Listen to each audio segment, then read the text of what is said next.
Мына 7 ауру мазалағанда қызылша шырынын ішіңіз.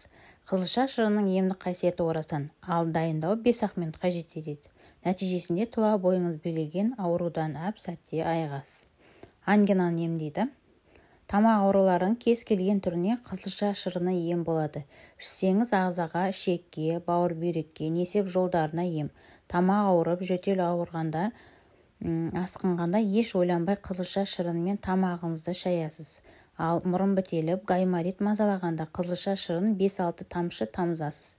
Бұл ем 3 рет қабылдаған соң керемет нәтиже береді.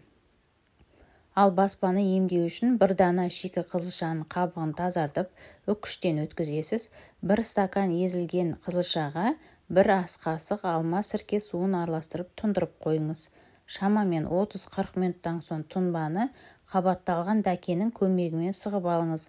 Дайын болған шырынның 1 ас қасығын ішіп, қалғанымен тамағыңызды шайыңыз. Қанды көбейтеді. Қан аздық кезінде де ең керемет ем болатын қызылша шырыны екенін ұмытпаңыз. Қанды көбейту үшін 1 стакан қызылша шырыны мен 1 ас қасық табиғи таза балды араластырып, күніне 3 рет қабылдайсыз.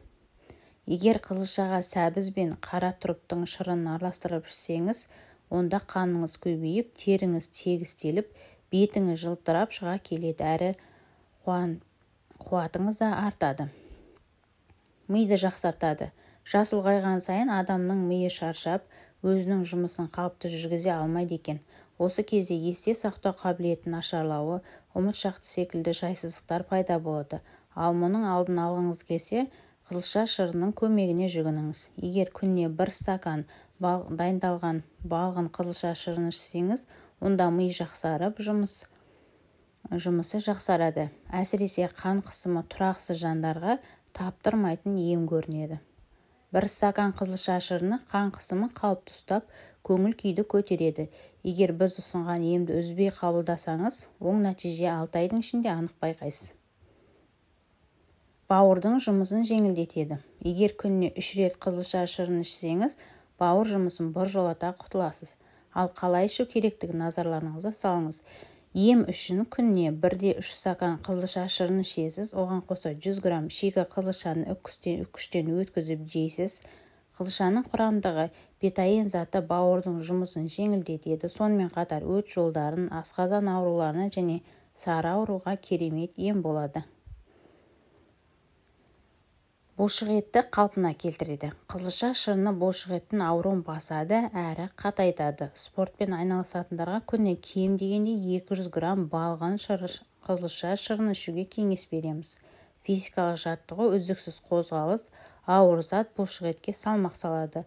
Ал оны қайта қалпына келтіретін бірден-бір ем қызылша шырыны. Онкологиялық аурулардың алдын алады. Егер сізде онкологиялық аурудың белгілері біліне бастаса, дереу қызылша шырынын ем ретінде қабылдауға әдетке айналдырыңыз. 7 күн үзбей ішіп, қайта тексеруден өтіңіз. Міне ғажап, өз көзіңізге өзіңіз сенбейсіз. Өйткені қызылша шырыны сіздегі онкологиялық клеткаларды қалпына келтіріп, аурудың алдын алады екен. Және де шлактан тазалайды. Қызылша шырыны көмегімен ағзаны улы заттардан, шлактан тазалауға болады. Ол үшін аш қарынға 1-2 ас қасық қызылша шырынын ем ретінде қабылдаңыз. Арада 3 күн өтісімен-ақ кіші дәретіңіздің түсі өзгеріп, бауыр мен ішектің жұмысы жақсарады. Нәтижесінде теріңіз жақсарып, ағзаңыздан шлак тазарады. Ескерту: халық емін қолданбас бұрын міндетті түрде дәрігермен кеңесіп алыңыз.